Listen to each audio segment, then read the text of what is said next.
মুহূর্তে সৌদি আরব একদমই চায় না যে ওপেক ভেঙে যায়, কারণ ওপেক নিয়ে নানা রকম টাইপের মত আছে। কুয়েতের একরকম মত আছে, সৌদি আরবের একরকম মত আছে, আবার ইউএইর একরকম মত আছে। ইউএই তো বেরোনোর জন্য ডিক্লেয়ার অলরেডি করে দিয়েছে।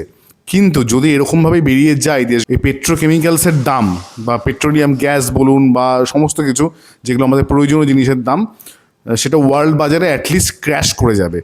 এই যে ক্র্যাশ, সেটা কখনোই চায় না যে সৌদি আরব যে ক্র্যাশটা হোক, কারণ তারা একটা দাম মেনটেন করতে চায় এবং সেই দামটা যদি না থাকে তাহলে কিন্তু তারা বিশ্ববাজারে সেই দামটা পাবে না। সুতরাং যদি এই মুহূর্তে ওপেক সম্পূর্ণভাবে ভেঙে যায় তাহলে কিন্তু দামটা প্রচুর পড়ে যাবে, আর এইটা কিন্তু কখনোই চাইবে না সৌদি আরবিয়া। সেই জন্যই বারবার করে চেষ্টা করছে যাতে ওপেক না ভেঙে যায়। এবার যদি ওপেক ভেঙে যায় তাহলে সেক্ষেত্রে কী হতে পারে, পেট্রোপণ্যের দাম কমতে পারে, প্রথম অবস্থায় প্রচুর নামতে পারে, এবং প্রচুর নামলে সেই মুহূর্তে কী হতে পারে, সেই মুহূর্তে আমাদের স্টকস বলুন, গোল্ড বলুন, সমস্ত কিছুর উপর কী প্রভাব পড়তে পারে সেই হিসাবে গোল্ড কিন্তু পড়ে যাবে। এবং সেই সুযোগে যখনই হবে যে পেট্রোপণ্যের দাম বেড়ে যাবে, সেই সময় কিন্তু বিটকয়েনের দাম বা স্টকসের দাম বাড়বে। তার কারণটা কি? তার কারণটা একটাই, যে এবং মানি প্রিন্টিং হবে। আর আপনারা প্রত্যেকে জানেন মানি প্রিন্টিং হলে কিন্তু স্টকের দাম বা বিটকয়েনের দাম সবসময় বাড়ে।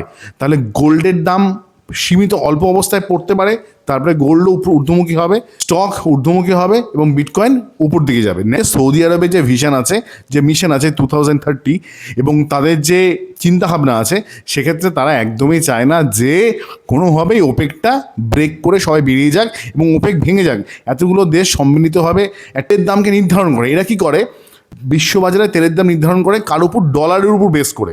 তো যদি এই ওপেকটা ভেঙে যায় তাহলে কি হবে, প্রত্যেকটা দেশ নিজের মতো করে তেল প্রডিউস করবে এবং তারা তেলটাকে তাদের মতো করে তাদের দেশের কারেন্সিতে বিক্রি করবে। কেউ ডলারে বিক্রি করতে পারে বা কেউ ক্রিপ্টোতেও বিক্রি করতে পারে। সুতরাং ডলারের যে প্রভুত্ব, সেক্ষেত্রেও কিন্তু মানে ডলারের যে একনায়কতন্ত্র, সেটাও কিন্তু সেই মুহূর্তে কমবে, থাকবে না। সুতরাং দামটা প্রচুর পড়ে যাবে এবং সেটা কিন্তু আরব কান্ট্রি মানে সৌদি আরবিয়া কিন্তু একদমই চায় না।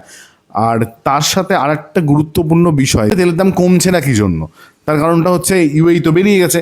তেলের দাম তো খুব একটা কমেনি, এই সামান্য একটু পড়েছে আর কি, খুব একটা ম্যাসিভ ক্র্যাশ করেনি। তার কারণটা কি, তারা ওপেক থেকে বেরিয়ে গেলেও তারা যে তেলটা প্রডিউস করছে সেটা তো সেই হরমুজ দিয়েই নিয়ে যেতে হবে, কিন্তু হরমুজ তো কমপ্লিটলি ক্লোজ। সুতরাং তারা কিন্তু সেটাকে সাপ্লাই দিতে পারছে না।